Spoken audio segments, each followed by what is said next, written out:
वैदिक परंपरा, उसमें सनातन धर्म और सिख आ जाते हैं।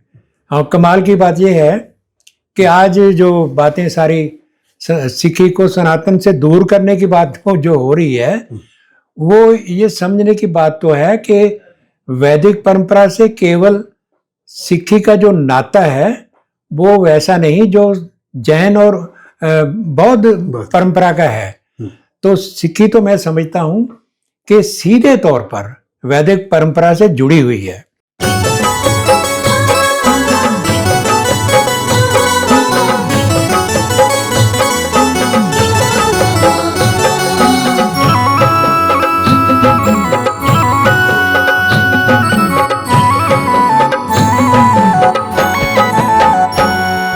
जय हिमालय, जय भारत। संसार भर में हिमालय लोग यूट्यूब चैनल देख रहे आप सभी का स्वागत है और मैं हूं भारत की राजधानी नई दिल्ली से डॉक्टर हरीश चंद्र लखेड़ा। मेरे साथ हैं प्रोफेसर डॉक्टर जगवीर सिंह जी, जो कि चांसलर हैं central university of Punjab Bathinda में, और उनका भारतीय संस्कृति और सभ्यता पर अध्ययन रहा है और भारतीय दर्शन के वे विद्वान हैं। उनको लेकर कई सवाल मैंने पूछे हैं। आपने भी वैसे उनको देखा होगा सोशल मीडिया में, यूट्यूब चैनल में, विभिन्न मंचों पे, कि उनकी एक ही लाइन है कि सिख और हिंदू, इनको बांट कौन रहा है, ये तो एक ही धारा के, एक ही परंपरा के हैं।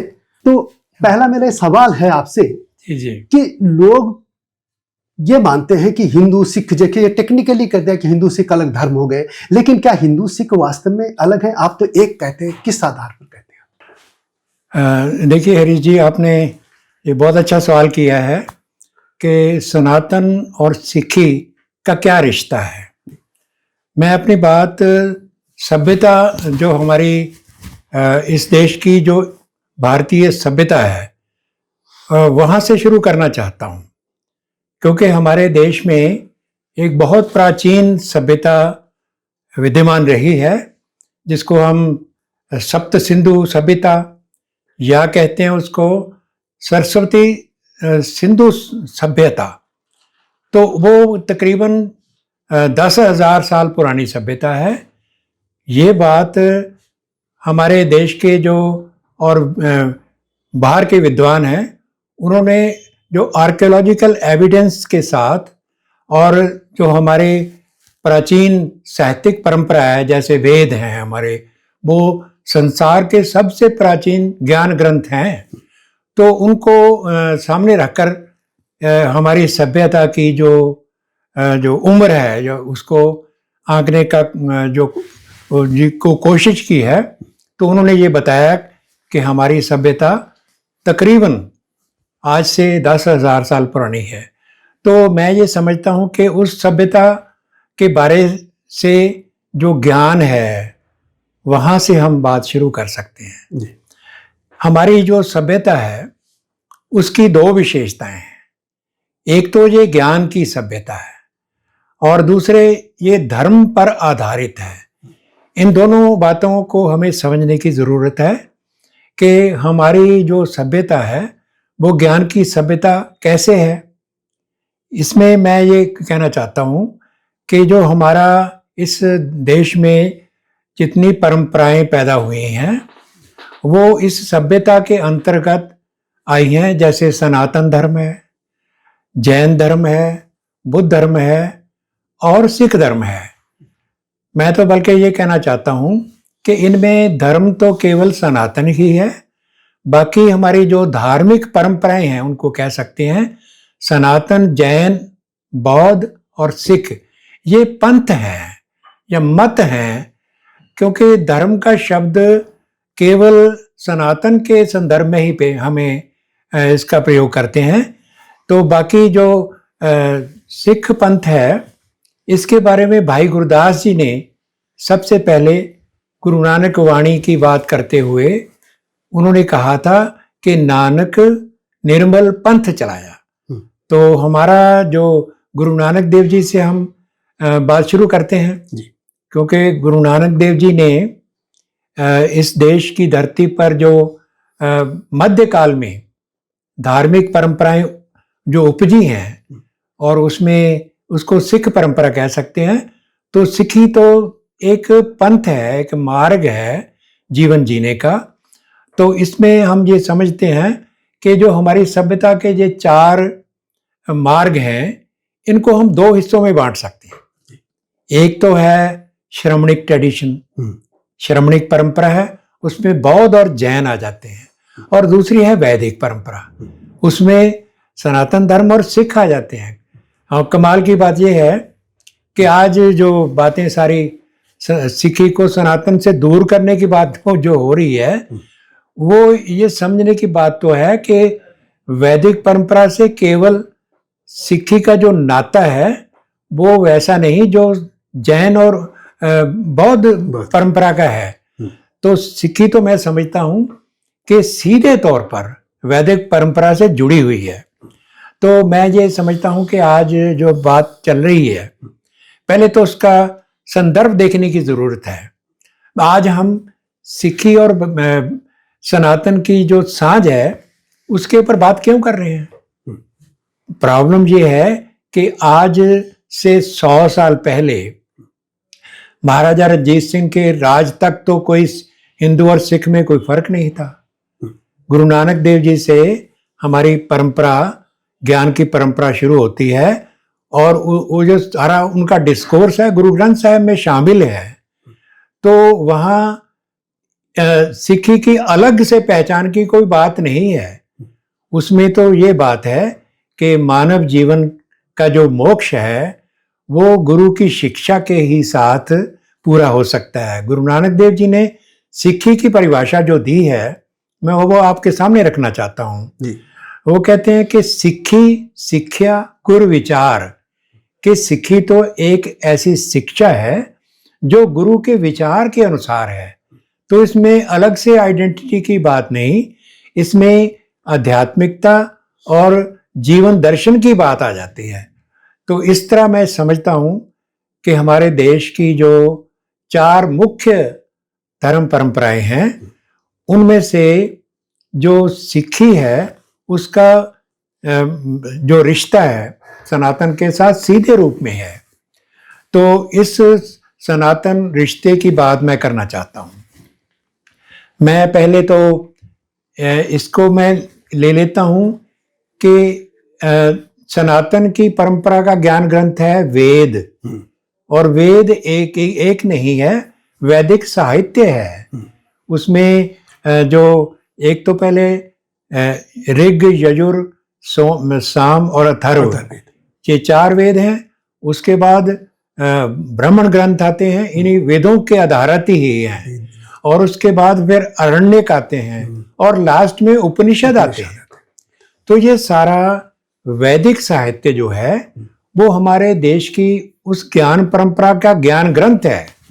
इसी तरह मध्यकाल में संतों, भक्तों और गुरु साहिबान की वाणी आती है। वो वाणी जो है वो वैदिक परंपरा की ज्ञान परंपरा से सीधे तौर पर जुड़ी हुई है। मैं ये समझता हूं कि वेद वाणी और गुरु वाणी, इन दोनों में एक दार्शनिक साझ है जिसको आज हम पहचानने की कोशिश कर रहे हैं। और क्योंकि हमें भटकाया जा रहा है, सबसे ज्यादा इसी बात के ऊपर आजकल जोर दिया जा रहा है कि सिखी और सनातन अलग हैं। फिर कैसे अलग हैं? सामाजिक तौर पे आप जानते ही हैं कि जो हर हिंदू फैमिली से, सनातन धर्म के फैमिली से अपने बड़े बेटे को सिख बनाया जाता था। तो सिख आए कहाँ से हैं? वो हिंदू समाज ही हमारा वो एक विरसा है जहाँ से सामाजिक तौर पर सिखी की बात होती रही है। तो मैं इसके बारे में ज्यादा बात करने की जरूरत नहीं है कि हम सामाजिक और सांस्कृतिक रूप से एक ही हैं। मैं इस बात को दार्शनिक लेवल पर बात आपसे शेयर करना चाहता हूं कि देखिए, जो वैदिक चिंतन है और गुरुओं की वाणी है, इसमें साज मूल रूप में क्या है? तो मैं ये समझता हूं कि जो वैदिक परंपरा में 4 खंड आते हैं। एक तो आता है उसमें कर्मकांड, कांड आते हैं उसमें, कर्मकांड, उपासना कांड और ज्ञान कांड। इन तीनों कांडों की बात हमें मन में रखनी चाहिए क्योंकि जो वैदिक साहित्य है वो एक तरह का नहीं है। ये 3 कांड हैं उसमें। एक तो पहले कर्म कांड है, उसमें एक जो हमारे आती है, कर्म की बात आती है, कर्म का सिद्धांत आता है कि जो आदमी काम करता है उसी के अनुसार उसका फल मिलता है। ये एक वैज्ञानिक चिंतन की बात है कि हम अपने किए हुए कर्म का फल भोगते ही हैं। और दूसरे कर्म का जो शब्द है उसको अनुष्ठान के रूप में लिया जाता है कि वैदिक यज्ञ और हवन की जो रीतियां हैं उनके बारे में हम एक अनुष्ठान के रूप में भी कर्म की बात करते हैं। तो दोनों तरह का कर्म है। भगवद गीता में जो पहले कर्म की बात की जाती है कि कर्मण्यवाधिकारस्ते मा फलेषु कदाचन। और ये जो मतलब एक ऐसे कर्म की बात है जो निष्काम कर्म है। और गुरबाणी में भी आता है कर्म करत होवत नह कर्म, के भाई इस संसार में कर्म करते हुए निष्काम की भावना को अपने सामने रखिए। तो एक इसमें एक और बात ही है, तत्कर्म यन न बंधाए, कि कर्म तो वो है जो हमें बंधन में नहीं डालता। और सा विद्या या विमुक्त है, और विद्या ज्ञान क्या है जो हमें मोक्ष प्रदान करती है। ये हमारे शास्त्रों में इसी बात की चर्चा है। और मैं जैसे मैंने शुरू में कहा कि हमारी जो वैदिक परंपरा और सभ्यता है वो ज्ञान केंद्रित है। इसका जो हवाला सबसे खूबसूरत बात भगवद गीता में आती है। वो कहते हैं कि ना ही ज्ञानेन सदृशम पवित्रम ही विद्यते, कि इस दुनिया में ज्ञान के सिवा और कोई चीज पवित्र नहीं है। तो गुरु नानक देव जी भी यही बात कहते हैं। गुरु नानक देव जी अपनी वाणी में इसी बात को ऐसे कहते हैं कि ज्ञान अंजन गुरु दिया, अज्ञान अंधेर विनाश। कि मेरे गुरु ने मुझे ज्ञान का एक ऐसा सुरमा दिया है कि जिसके साथ मुझे अंधकार की जो उसमें अंधकार है वो खत्म हो जाता है। तो मैं ये समझता हूँ कि हमारी जो सभ्यता में इस तरह की बहुत सी बातें आ जाती हैं जो गुरबाणी और वैदिक परंपरा के साथ सीधे तौर पर संबंधित हैं। अब मैं एक बात और बताना चाहता हूँ कि वेदों में 2 कंसेप्ट्स आते हैं। वो कंसेप्ट्स हैं सत्य और रित, सत्यम और ऋतम। ये हमारी सभ्यता का मूल आधार बनती हैं। आप ऋग्वेद को जब पढ़ेंगे तो ये क्या है, सत्य क्या है और रित क्या है, अगर ये बात हम समझें तो हमें अब अपनी सभ्यता की जो ज्ञान आधारित उसमें योजना है उसका बहुत बारीकी से समझ आती है। सत्य के अंतर्गत है कि इस संसार का परम सत्य क्या है। हम तो बात इस संसार के परम यथार्थ से शुरू करते हैं और उसके बारे में हमें हमारे ऋषियों ने कहा है कि जो सत्य है वो कैसे संचालित होता है। मतलब इस सत्य को कंट्रोल करने वाला, संचालित करने वाला कोई इनविजिबल गॉड नहीं, जैसे अब्राहमिक सभ्यता में बात की जाती है ना कि एक गॉड है जो ऊपर बैठा है, बस वो कभी नीचे आएगा नहीं और आदमी वहां जा नहीं सकता। वो पैगंबर से बात करती है। भाई ये तो एक कल्पित बात हुई ना कि जिसको हमने देखा ही नहीं, जो हमसे दूर है, वो तो हमसे बात ही नहीं करता, वो तो आदेश देता है और आदेश भी पता नहीं कि देता है कि नहीं देता है। वो तो इसीलिए कहते हैं कि जो अब्राहमिक सभ्यता है जिसके अंदर 3 मजहब आते हैं, वो जो जुडाइज्म, क्रिश्चियनिटी और इस्लाम, ये कमांडमेंट बेस्ड हैं। हाँ, बिल्कुल। एक मतलब है कि वो हमें आदेश करते हैं, उसकी निरीक्षण करना और उसको क्रिटिसाइज करना, किंतु परंतु करना अलाउड ही नहीं है। कोई सवाल नहीं पूछ, कोई सवाल नहीं है। हमारी सभ्यता में सब बात, जो ज्ञान की बात है वो तो कहते हैं कि इस संसार को अपनी बुद्धि से, विवेक से जानने की बात करो। गुरु नानक देव जी ये कहते हैं कि ज्ञान अंजन गुरु दिया, वो तो मैं बात कर चुका हूं। और दूसरी बात वो ये कहते हैं कि बुद्ध विवेक सतगुर ते पाई, कि सतगुरु ने मुझे बुद्धि और विवेक दिया है। तो मतलब है कि हम संसार को देखें, समझें, विचारें, जानें और उसके साथ अपना रिश्ता कायम करें। इसके लिए हमें बुद्धि दी गई है। एक ऋग्वेद में आता है कि एकम सद विप्रा बहुधा वदंती। और देखिए गुरु नानक देव जी इसी बात को अपनी वाणी में कहते हैं कि एका सुरति जेते हैं जी, सुरत भी होना कोई ना की, जेही सुरत तेहा तिन राह। कि इस संसार में जितने जीव हैं उस सबको सुरत दी गई है, कॉन्शियसनेस दी गई है, चेतना दी गई है। जैसी किसी जीव की चेतना होती है वैसा ही वो राह चुनता है। तो हमें तो अपने जीवन का रास्ता चुनने के लिए ज्ञान के आधार पर स्वतंत्र कर दिया गया है। कोई हमें डायरेक्शन नहीं देता, कोई हमें आदेश नहीं देता कि ये बात मानो, ये बात नहीं मानो। हमें तो संसार को, इस सृष्टि को, इस जीवन के यथार्थ को हमें तो खुद देखने और समझने की बात दी गई है हमारे ज्ञान ग्रंथों में। और देखिए इसी बात को गुरु गोविंद सिंह जी कहते हैं कि आप अपनी बुद्धि है जेती, वर्णत भिन्न भिन्न तो हितेती।